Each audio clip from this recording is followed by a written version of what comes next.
Shalom, queridos, mais uma vez juntos para estudar a Parashá semanal, a porção semanal da Torá.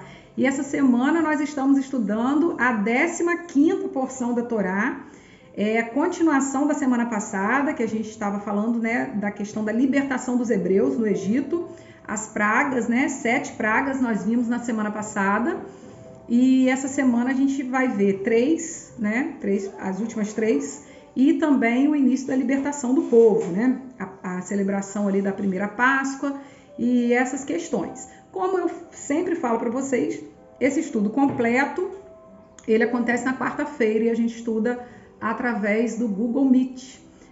A gente tem um grupo de WhatsApp, se você se interessar, quiser entrar, só deixar seu nome aí, falar com a gente no privado também. E aí a gente vai fazer um estudo mais aprofundado. Aqui eu tenho gravado um resumo, conforme direção do Espírito Santo, e tem sido bênção, na minha vida e acredito que na vida de vocês também. Então vamos lá, 15ª porção, a porção dessa semana, Parashá, tem o nome Bo, um nomezinho em hebraico pequenininho, acredito que esse seja um dos nomes em hebraico mais fáceis, uma das palavrinhas mais fáceis da gente decorar, Bo. Bo significa vai ou vem, e eu vou explicar por quê desses 2 significados daqui a pouco. Tá baseado, esse nome, por que a porção ganha esse nome? Por causa do primeiro versículo da porção. A porção de hoje, ela está em Shemot, Êxodo, o livro de Êxodo, do capítulo 10, versículo 1, até o capítulo 13, versículo 16. Então, eu te convido a pegar sua Bíblia aí, pode ser de papel, pode ser Bíblia no celular também. Pega sua Bíblia aí e dá uma conferida. Entra aí em Êxodo 10, 1, para você ver por que o nomezinho Bo, que significa vai. Porque a porção começa dizendo assim: o Senhor disse a Moisés, vai ao faraó, pois tornei obstinado o coração dele e o de seus conselheiros, a fim de realizar estes meus prodígios entre eles. Ou vá ao faraó, Então, por causa desta palavrinha, no hebraico, foi a palavrinha bo, aí foi traduzida para vai. Mas a tradução mesmo dessa palavrinha, a conjugação, desse verbo, seria vem.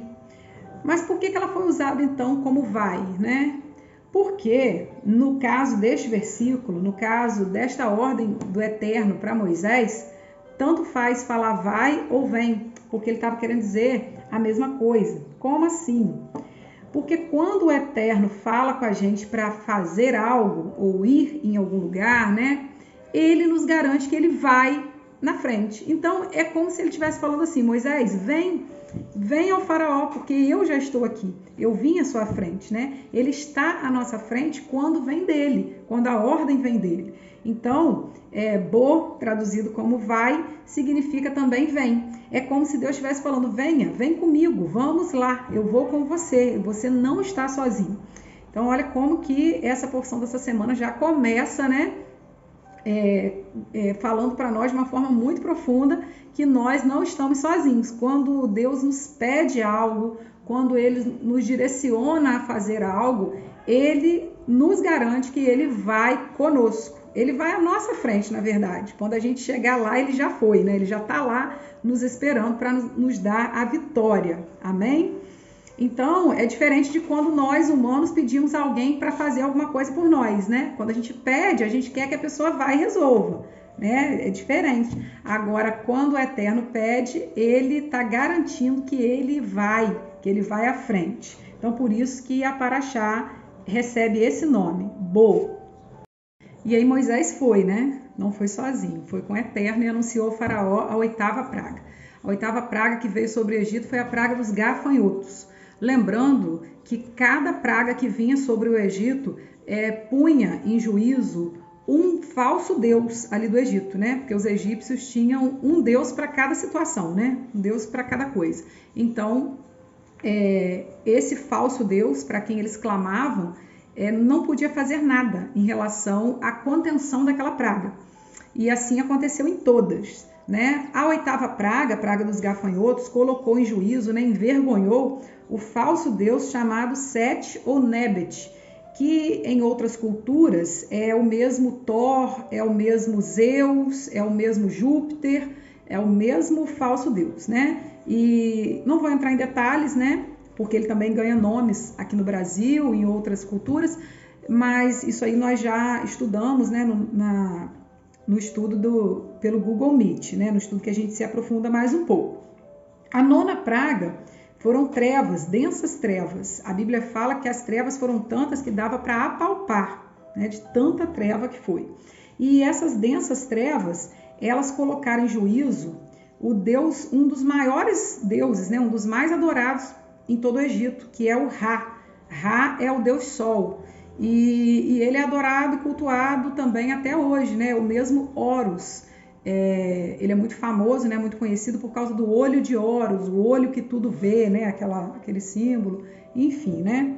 Esse falso deus aí, ele foi posto em juízo, né? Ele foi envergonhado com a nona praga, porque a nona praga só cessou quando Moisés orou ao Eterno, né? O faraó, mesmo com um monte de mago, um monte de feiticeiro ali que cercavam ele, eles tentavam invocar esses falsos deuses e eles não podiam fazer nada para conter essas pragas. E aí vem a 10ª praga, né? A última, aquela que vai fazer o Egito todo prantear, né? Chorar, e eles vão libertar os hebreus. A 10ª praga, que é a morte dos primogênitos. Então, na 10ª praga, o Senhor diz assim, está lá em Êxodo 11, vou ler só o primeiro versículo. Disse então o Senhor a Moisés: enviarei ainda mais uma praga sobre o faraó e sobre o Egito. Somente depois desta, ele os deixará sair daqui e até os expulsará totalmente. Então o Senhor anuncia essa 10ª praga e ele dá algumas instruções para os hebreus, porque nessa praga aí morreriam todos os primogênitos cujas casas não estivessem marcadas com sangue, o sangue de um cordeiro que os hebreus tinham que sacrificar e marcar os umbrais das suas casas. Bom, mas vamos por parte aqui. O que acontece no início, antes de começar essa praga? Algumas instruções começam a acontecer para o povo hebreu. E aqui sim começa a libertação do povo. Aqui a gente vai começar a ver que o povo vai ganhar uma identidade. Vocês lembram que eu falei no primeiro vídeo que o nome do livro de Êxodo, no original, é Shemot, porque Shemot significa nomes. E eu falei para vocês, né, que quando a gente está numa situação de escravidão, a gente não tem um nome próprio, né? E aí, quando o povo é liberto, eles têm um nome, né? Eles viram uma nação, eles viram um povo. Eles agora estão submetidos ao Deus Todo-Poderoso, né? E não mais ao governo do faraó. Então eles saem daquela condição ali, eles estavam em outra nação, eles não eram um povo, né? Eles não eram uma nação, eles estavam inseridos ali em outra nação. Eles agora viram, né, uma nação, quando eles começam a sair dali, né? Então, todo reino tem que ter um rei e todo reino tem regras também. E aqui começam as regras, né? As instruções para este povo, que é um povo separado, um povo escolhido, um povo que teria que andar conforme os costumes do reino de Deus e não mais conforme os costumes egípcios ou das nações ao redor, né? Esse povo, então, precisaria de instruções próprias. E a gente começa a ver nessa paraxá as instruções do Eterno para esse povo. No capítulo 12, a gente vai ver o Eterno falar assim: o Senhor disse a Moisés e a Arão no Egito: este deverá ser o primeiro mês do ano para vocês. Olha aí, primeira mudança que o Eterno faz para que o povo seja livre, para que o povo ganhe um nome, uma identidade. Ele muda o calendário. Mas por que isso acontece? Por que mudar o calendário? Porque quando a gente fala de calendário, a gente vai estar sempre falando de rotina, costume, dia a dia. É ou não é? Por que a gente usa calendário? Para marcar os nossos compromissos, nossos afazeres, né? As datas comemorativas, enfim, né? Então, quando o Eterno diz para eles que agora eles teriam uma nova marcação de tempo, o Eterno está falando para eles que agora eles iam viver no tempo que ele estava determinando e não mais naquele tempo cultural que eles estavam acostumados a viver ali.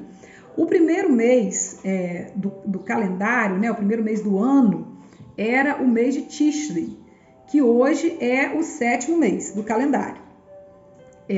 Depois eu posso postar, né, a figura do calendário aí, a imagem, né, para vocês se localizarem. E agora passa a ser o mês de Abib, ou Nissan. O mês passa a ser o primeiro mês, este mês, né, Abib ou Nissan. Esse 7º mês, que acabou virando o 7º, né, e era o primeiro, é o mês da criação, o mês onde acredita-se que foi criado o homem, né? Então, ele é o mês de Tishrei. Hoje, ele é o primeiro mês do calendário civil de Israel, né? A gente não tem o calendário civil aqui, que está marcando aí 27 de janeiro de 2023, o dia que eu estou gravando esse vídeo. Então, eles também têm um calendário civil, e esse calendário civil, nele, né, o primeiro mês é Tishrei. E no calendário do Eterno, calendário bíblico, calendário do ciclo redentivo, do ciclo das festas, né, do ciclo do Eterno, o primeiro mês passou a ser e é até hoje esse mês aí, Abib ou Aviv, né, ou Nissan também, ele leva esses nomes. E aí essa nova marcação era para dar uma nova identidade, era para tirar Israel daquela cultura. Eles estavam ali há muitos anos, né, no Egito, e eles estavam mergulhados mesmo naquela cultura ali, por mais que eles conhecessem também a cultura dos patriarcas, né, Abraão, Isaac e Jacó, mas morando num lugar, vivendo numa terra, a gente acaba absorvendo daquela cultura. Então essa mudança de calendário é a primeira coisa que o Eterno faz para libertar a mente. Então, aí já fica uma revelação, uma chave, né, para todos nós. A mudança de mente é a primeira libertação da nossa vida, acontece na mente. Ninguém liberta porque saiu de um determinado lugar, porque mudou de cidade, porque...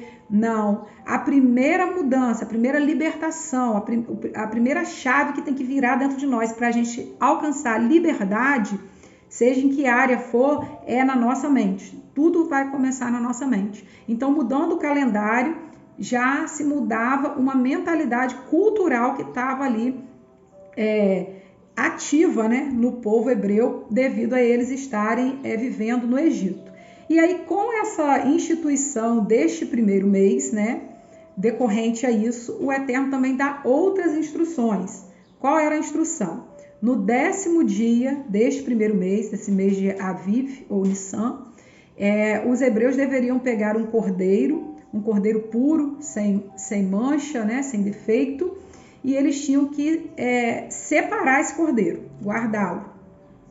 Nesse mesmo dia, 1.500 anos depois, no dia 10 de Abib, ou 10 de Nissan, 1.500 anos depois, Jesus, Yeshua, ele entra em Jerusalém montado no jumentinho e o povo saúda ele com as palmas, cantando, Hosana, bendito é o que vem em nome do Senhor. Então, esse mesmo cordeiro que tinha sido separado lá no Egito, né? Aquele cordeirinho que foi separado pelas famílias lá no Egito, aquele cordeiro sem mancha, sem defeito, ele apontava para aquele cordeiro que 1.500 anos depois ia entrar lá em Jerusalém, montado num jumentinho, né? Com toda a humildade, mas sem mancha, sem defeito, sem pecado algum, e ele ali sabia que ele estava há dias de ser sacrificado para remir os meus pecados e os seus pecados. Então, toda a conexão aqui é Yeshua. Ele é o elo disso tudo aqui que a gente está estudando. Tudo aponta para ele.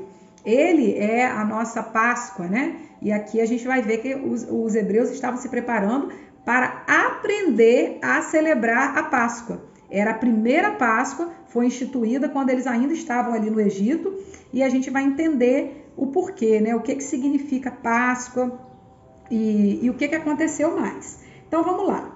E aí eles tinham que separar esse cordeiro, né? Deixa eu ver se eu consigo ler aqui para vocês, para a gente poder acompanhar na Bíblia. Olha, versículo Êxodo 12, versículo 6 agora. Guardem-no, está falando do cordeiro, guardem-no até o 14º dia do mês, quando toda a comunidade de Israel irá sacrificá-lo ao pôr do sol. Passem então um pouco do sangue nas laterais e nas vigas superiores das portas das casas nas quais vocês comerão o animal. E aí, no 14º dia, em 14 de Abib, ou 14 de Nissan, é a noite de Pessa, né? É quando se celebra a Páscoa bíblica. Nessa noite, nesse dia, né? Eles tinham que matar o cordeiro antes do pôr do sol, né? No pôr do sol, propriamente dito, né? Sacrificá-lo ao pôr do sol. E aí eles pegavam o sangue desse cordeiro e passavam nos umbrais da casa, nos batentes das portas, e marcavam aquela casa. Porque naquela noite, o anjo da morte ia passar em todo o Egito, e a casa que não tivesse marcada pelo sangue do cordeiro, os primogênitos iam morrer, os primeiros filhos, né, daquela casa iam morrer, né, o primogênito, o primeiro filho. E primeiros eu falei porque várias famílias ali se reuniam juntas, né? E isso aponta para quê?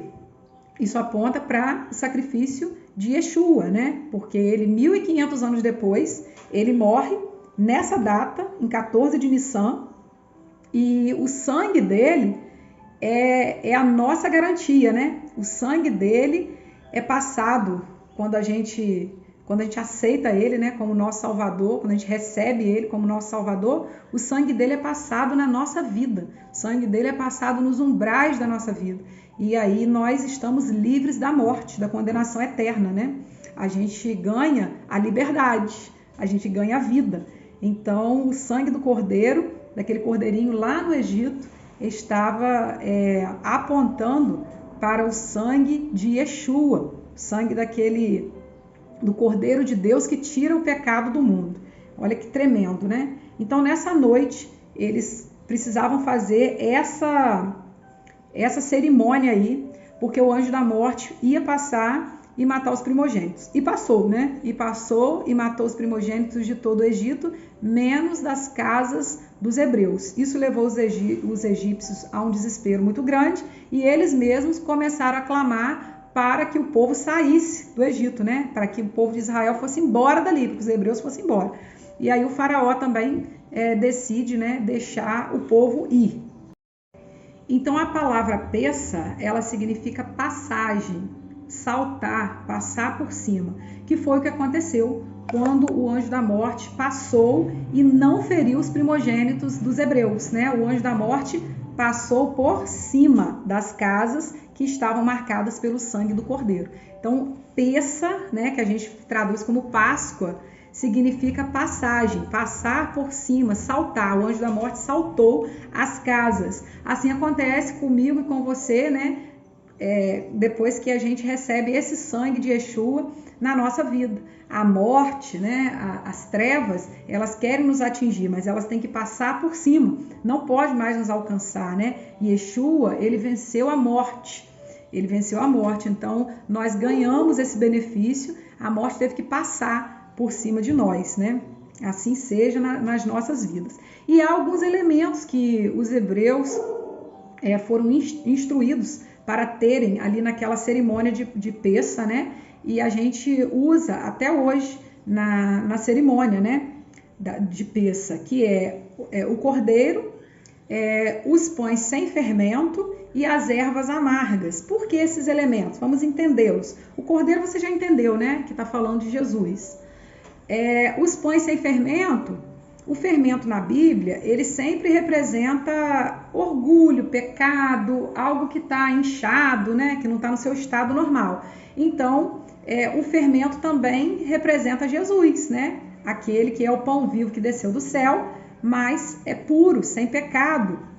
Então, o pão sem fermento apontando também para aquele, né, que seria entregue, né? O corpo dele ia ser entregue e partido, porque o pão, o matzá, né? O pão sem fermento é um pãozão assim, pode ser, né? Tem outros formatos também, mas costuma ser um pão grande que a gente rasga para comer. Então é como se fosse o corpo de Yeshua sendo partido em nosso favor. E também, né, o pão sem fermento lá no Egito, ele representava a pressa para sair, né? A pressa para sair da escravidão era tão grande que não dava tempo do pão fermentar, porque antigamente o pão demorava, né? A receita do pão caseiro é assim, né? Você tem que sovar o pão, depois coloca ele lá para ele fermentar, ele fica grandão. Então não dava tempo de fermentar pão, porque quem está no cativeiro, quem está preso, quem está na escravidão, tem pressa em sair, tem pressa em ser livre, né? Que assim seja na nossa vida. E se existe alguma prisão aí que você tá, né? Prisão que você está preso foi ótimo, né? Mas se existe alguma prisão na sua vida, algo que te aprisiona, que você possa ter pressa também, que você possa ter pressa para sair e que nós possamos na nossa vida retirar todo o fermento, né? Todo fermento, todo orgulho, toda vaidade, todo pecado, tudo aquilo que faz com que a gente fique inchado, né? Possamos retirar aí da nossa vida. E o terceiro elemento do Seder, né? Da cerimônia ali de Pessa, são as ervas amargas. As ervas amargas nos fazem lembrar das amarguras do povo no Egito, né? Quanto eles sofreram ali até serem libertos.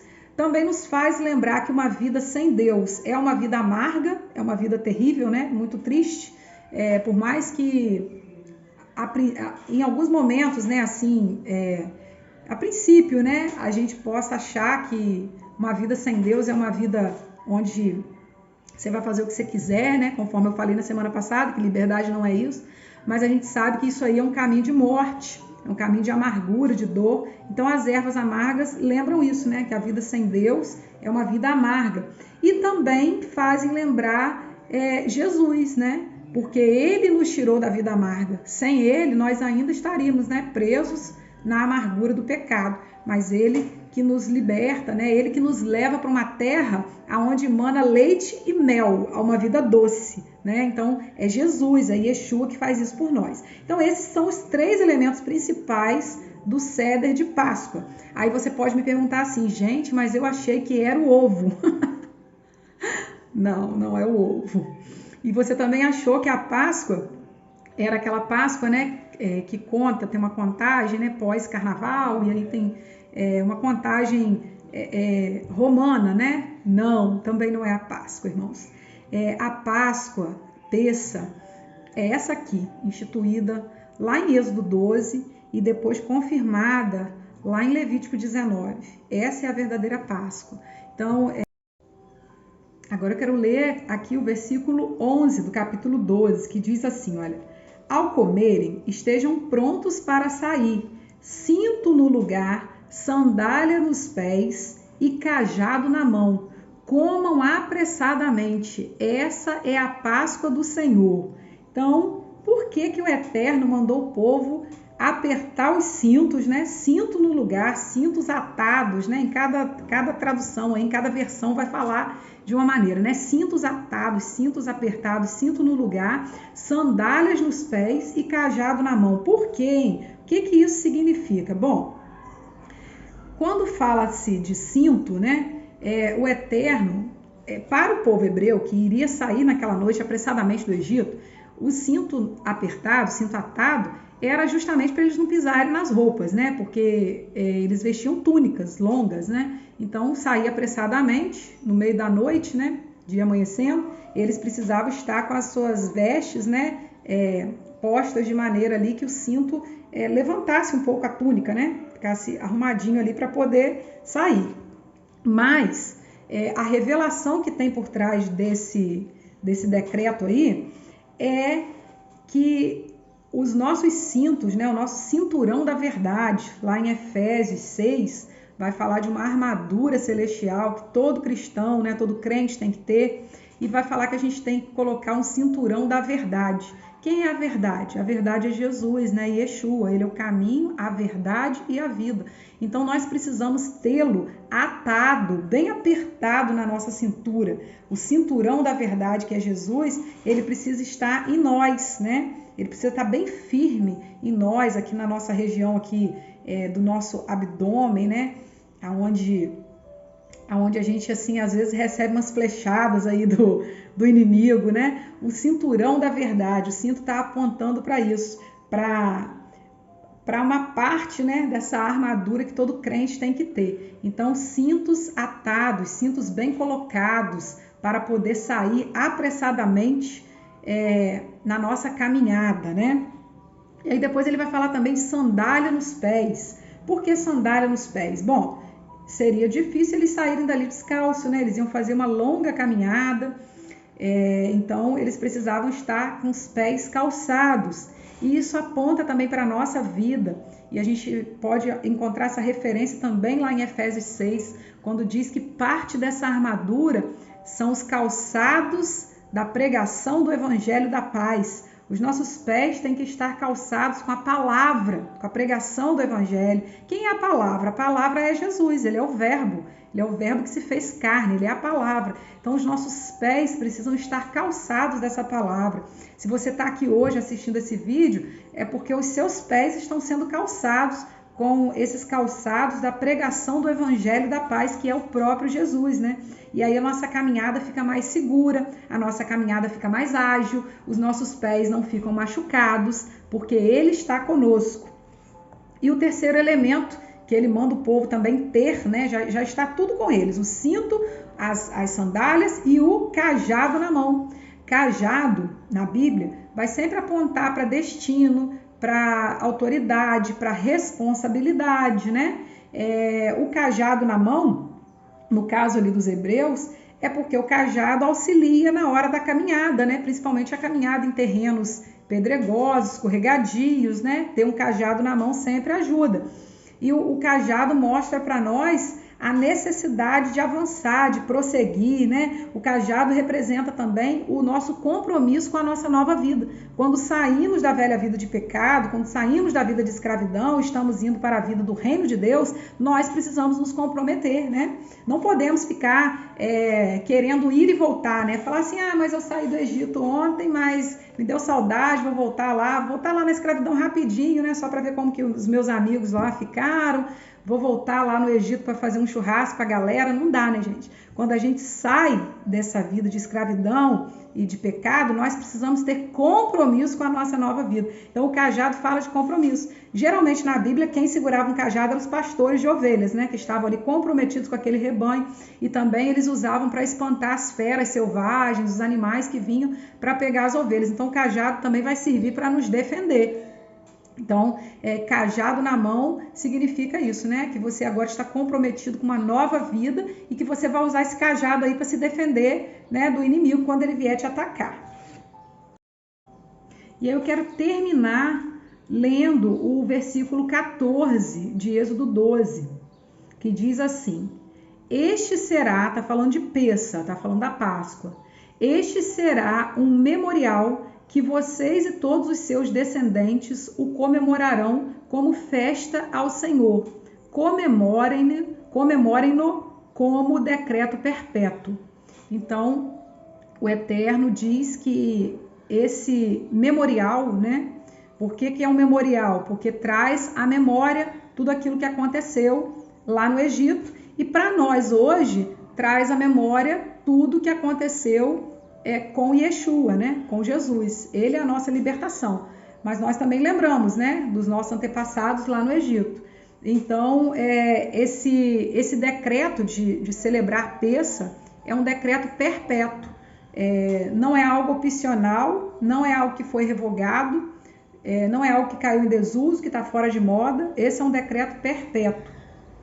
E aí, seguindo, né, a Pêssah, né?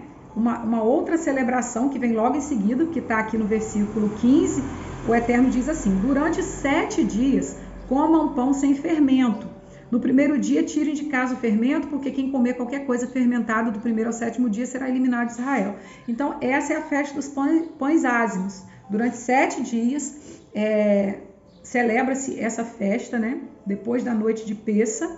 É uma festa em que a gente celebra justamente isso, né? O tirar o fermento da nossa vida, o tirar o pecado, o tirar o orgulho, o tirar a altivez, aquilo que nos faz inchar, né? Durante 7 dias. E no 8º dia, celebra-se a festa das primícias, que é uma festa de colheita, né? Dos primeiros frutos. E quem é a nossa primícia? Quem é o nosso primeiro fruto? É Yeshua, né? Ele é o primeiro a ressuscitar dentre os mortos. Ele é a primícia dos que dormem. Então celebra-se a ressurreição de Jesus, de Yeshua. Então essa é a verdadeira Páscoa, né? Dia 14 de Nissan é a noite de Pessa, em que comemoramos, né, em que celebramos a liberdade, a libertação. Durante 7 dias celebramos festa dos pães ázimos ou pães sem fermentos, e no 8º dia a festa das primícias, que é a festa da ressurreição. A gente vai entrar melhor nesses temas de festa quando a gente estiver estudando também o livro de Levítico, mas já fica aí esse resumo, né, para todos vocês, já que a paraxá de hoje trata desse assunto também. E a paraxá termina no versículo 16 de Êxodo 12, que diz assim: convoquem uma reunião santa no primeiro dia e outra no 7º. Não façam nenhum trabalho nesses dias, exceto o da preparação da comida para todos. É só o que poderão fazer. Então aqui a gente está vendo a primeira santa convocação. Todas as festas bíblicas, né, são chamadas de santa convocação. Aqui a gente está vendo a primeira e a segunda, né, para falar a verdade, Pessa e festa dos pães ázimos. Então a gente vê aqui Israel ganhando, né, recebendo as primeiras instruções daquilo que eles deveriam fazer ao sair do Egito e para todo o sempre, né? E aqui começa a mudar a cultura. Aqui começa a mudar a cultura daquele povo, porque eles estavam imersos na cultura de um país idólatra. E aqui, né, eles ganham já uma festa para começar a marcar o tempo e a celebrar o eterno. Então, eu profetizo, né, na sua vida, nesse dia, que assim também acontecerá com você, né? Ao descobrir o calendário bíblico, ao descobrir, né, o ciclo redentivo do eterno, os tempos determinados que estão na Bíblia, que não caíram em desuso, que não estão fora de moda, que não foram abolidos por Jesus, porque ele cumpriu, né, participou de todos. Ao descobrir isso, você também vai ganhar uma nova mentalidade, mesmo vivendo nesse mundo, mesmo nesse sistema, você vai estar além, né? Porque a sua vida espiritual, você vai subir de nível, né? A sua vida espiritual, você como servo do Eterno, como filho do Eterno, você vai estar entrando num outro patamar, né? Num outro nível nele, porque você vai compreender algo que não está escondido na palavra não, irmãos, mas foi escondido de nós por muito tempo. Você vai conseguir entender muita coisa a partir daí. Mas eu vou parar por aqui. Desejo, né, que o Eterno te abençoe e te guarde, que ele faça resplandecer o rosto dele sobre ti e te dê a paz. Quero orar com você para a gente terminar, porque semana que vem tem mais. Semana que vem nós vamos estudar o povo saindo mesmo do Egito, né? Hoje a gente só foi aí até o versículo 16 de Êxodo 12. Amém? Pai querido, Pai amado, em nome de Yeshua HaMashiach, eu quero, ó Deus, clamar ao Senhor nesse dia para que o Senhor venha, Pai, sobre cada vida que está assistindo esse vídeo. Cada vida, Pai, cada família, cada casa aonde esse ensino entrar, Pai. Vem sobre essas vidas, Pai, com a Tua revelação. Pai, a Tua palavra diz que o Teu Espírito nos convence do pecado, da justiça e do juízo. Nenhum homem, Pai, por mais culto que seja, por mais sábio que seja, pode convencer alguém. Porque o Senhor, Pai, é o único capaz de mudar as nossas mentes, de quebrantar o nosso coração e de nos convencer, Pai. Então eu peço que o Senhor, através do Teu Santo Espírito, da Ruach HaKodesh, do Santo Espírito do Senhor, venha sobre cada vida, Pai. Cada vida, Pai. E faça essa semente germinar. Em nome de Yeshua HaMashiach. Que todos, Pai, tenham um Shabat de muita shalom, de muita alegria na Tua presença e que todos os Teus filhos, Pai, que estão participando, Pai, em qualquer tempo, porque o Senhor é eterno, o Senhor não tem data, não tem prazo, o Senhor é atemporal. Todos, Pai, em qualquer lugar também, porque o Senhor também não está limitado ao tempo nem ao espaço. todos, Pai, que assistirem a esse vídeo em qualquer tempo, em qualquer lugar, Pai, sejam abençoados por Ti e recebam, Pai, a libertação de suas mentes, em nome de Yeshua HaMashiach, para todo sempre. Amém. Glória a Deus, um forte abraço e até semana que vem, se Deus quiser.